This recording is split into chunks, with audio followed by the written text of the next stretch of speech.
పట్టణాల్లో నగరాల్లో అన్ని సౌకర్యాలు ఉండే విద్యార్థులే పరీక్షల్లో ఉత్తీర్ణులవుతారనే నానుడిని తిరగరాసింది ఇంటర్మీడియట్ విద్యార్థిని లాస్య.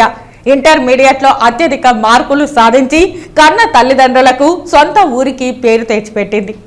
విద్యార్థిని లాస్యది తిరుపతి జిల్లా వడమాలపేట మండలంలోని కాయం గ్రామం. బాల్యం నుంచి చాలా శ్రద్ధగా చదివే లాస్య పట్టుదలతో ఇంటర్మీడియట్లో అత్యధిక మార్కులు సాధించి తనకు తానే సాటి అని నిరూపించుకుంది.